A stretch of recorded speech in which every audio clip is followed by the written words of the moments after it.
सुंदरवन के पास वाले नगर में काफी पंछी व्यापार करते थे। उन सब की जीविका अच्छी खासी चल रही थी। ज्यादातर उसमें कबूतर ही थे। जंगल की चिड़िया भी वहीं आती थी सामान खरीदने। उन्हीं में से एक कबूतर था जिसकी चाट की दुकान थी। मिनी चिड़िया, मैना ताई और बाकी सब भी जाते थे कभी कभी वहाँ चाट खाने। वाह कबूतर भाई, आपकी चाट तो बहुत ही अच्छी है। ये बात तो सही कही तुमने मिन्नी, मजा ही आ जाता है यहाँ चाट खाकर। थोड़ी देर में सब वहाँ से चले जाते हैं। कबूतर की चाट काफी फेमस होती जाती है। एक दिन की बात है, और दिनों की तरह मिन्नी और मैना ताई उसकी चाट खाने जाते हैं। अरे कबूतर भाई, आज चाट में वो मजा नहीं है। क्या कहना चाह रही हो आप? मैंने अच्छी नहीं बनाई?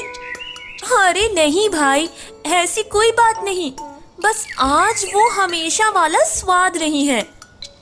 सारे ग्राहक भी मिन्नी और मैना की बातों में हाँ में हाँ मिलाकर आधी खाई हुई चाट छोड़कर जाने लगते हैं। मिन्नी उन सबको रोकती है। अरे रुकिए भाइयों, ऐसे जाइए मत। बहुत मेहनत से बनाई होगी कबूतर भाई ने ये चाट। भाई अगर बुरा ना लगे तो मैं कुछ करके देखूं? हाँ देख लो, मेरा क्या बिगाड़ लोगी? मुझसे अच्छी तो बना नहीं लोगी। मिन्नी बिना उसकी बात का ध्यान दिए हुए मसाले और मिला देती है और सब कुछ चखने के लिए देती है।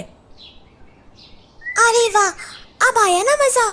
हाँ अब आया गजब का स्वाद। ये तो हमेशा से भी ज्यादा अच्छी हो गई। हाँ हाँ ठीक है।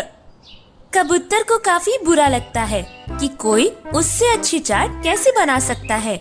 वह चिढ़ के मारे न मिन्नी को धन्यवाद देता है और न उसकी तरफ देखता है।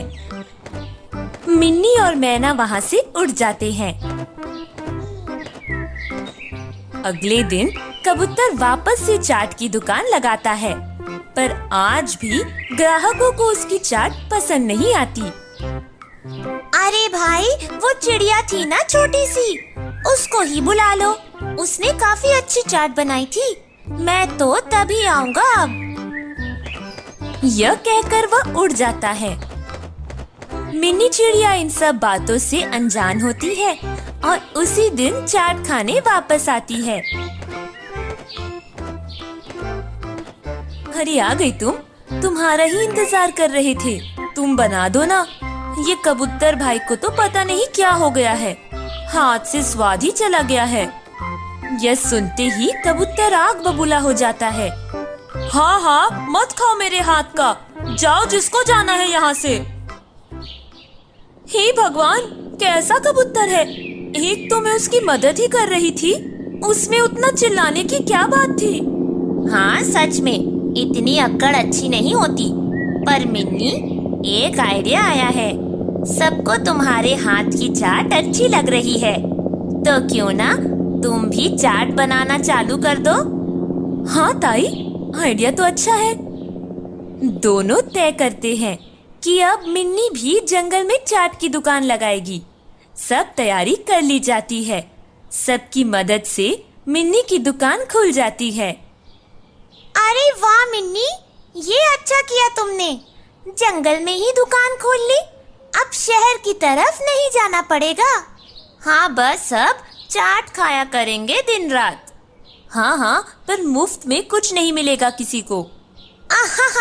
हाँ हाँ, ले लेना जितने दाने लेने हैं। सब हंसने लगते हैं। जल्द ही मिन्नी की दुकान चल पड़ती है। दूसरे जंगल से भी काफी पंछी आने लगते हैं उसकी दुकान पर। यह खबर शहर के बाकी पंछियों तक पहुंच जाती है।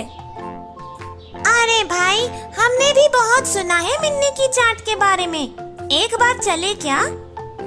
सब विचार करते हैं और कबूतर की दुकान को छोड़कर वह मिन्नी के यहाँ जाते हैं। देखो मिन्नी, हम लोग वहाँ के कबूतर को छोड़कर आए हैं तुम्हारे पास। अब मजेदार सी चाट खिला दो। हाँ हाँ, बस अभी लो। वह फटाफट सबको बड़ी स्वादिष्ट चाट बनाकर देती है। अरे मिन्नी, मजा ही आ गया। ऐसा स्वाद तो उस कबूतर भाई की चाट में भी नहीं था।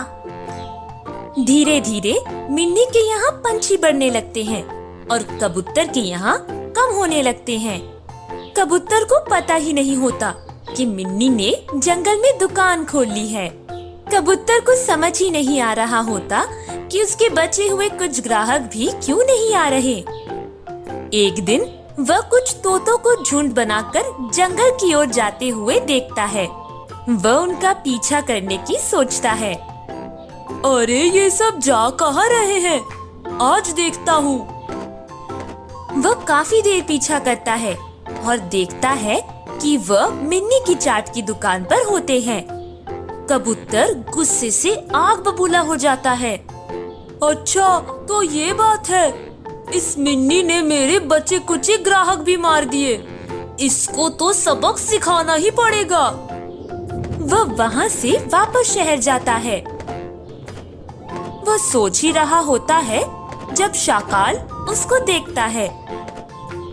क्या हुआ कबूतर भाई? बड़ा परेशान से दिख रहे हो और तुम्हारी दुकान खाली खाली सी कैसे है? अरे वही तो परेशानी है। एक चिड़िया है जंगल में, मिन्नी। उसने सारे ग्राहक मार लिए मेरे। उसने भी चाट की दुकान खोल ली और सबको अब उसकी चाट ज्यादा पसंद आती है। अच्छा, इतनी हिम्मत उस छोटी सी चिड़िया की? कुछ करना पड़ेगा उसका। तुम मेरे पुराने दोस्त हो, कुछ ना कुछ तो सोचना पड़ेगा। हाँ, एक सुझाव है। जल्दी बताओ। देखो, मैं रात को जाऊंगा और उसकी दुकान में आग लगा दूंगा। छोटी सी दुकान है, वह भी जल जाएगी। किसी और का नुकसान भी नहीं होगा और हमारा काम भी हो जाएगा। क्या कहते हो? हाँ, यह ठीक रहेगा। मेरा पूरा धंधा चौपट कर दिया मिन्नी ने। तो योजना अनुसार शाकाल रात को जाता है और मिन्नी की दुकान में आग लगा देता है और फटाफट वापस शहर आ जाता है। कबूतर और शाकाल यह सोचकर आराम से सो जाते हैं कि उनका काम तो हो गया। जब सुबह होती है, कबूतर भाई, चलो देख कर तो आए कि क्या चल रहा है जंगल में। ही मिन्नी का दुकान का क्या हुआ, जरा देख कर तो आए। दोनों बड़े ही खुश हो रहे होते हैं। दोनों जंगल की ओर उड़ते हैं और वह पहुंचकर देखते हैं कि मिन्नी की दुकान जलकर राख हो गई होती है। वह काफी दुखी होती है। अरे बहन, दुखी ना हो। हम सब मिलकर वापस खड़ी कर देंगे दुकान, जैसे पहले की थी। हाँ भैया, वो तो मुझे पता ही है। दुकान से ज्यादा मुझे उस घोंसले का दुख है जो जलकर राख हो गया। बिल्कुल नया नया सा था, पता नहीं किसका था। है नया घोंसला? वो तो मैंने ही बनाया था, पास वाले पेड़ पर। हे भगवान, लगता है मेरा नया घोंसला राख हो गया। वह चुपके से जाके देखता है और वह उसी का घोंसला होता है। वह वहीं सर पकड़कर बैठ जाता है। इसलिए दोस्तों, अगर हम किसी का बुरा करते हैं तो हमारे साथ भी बुरा ही होता है।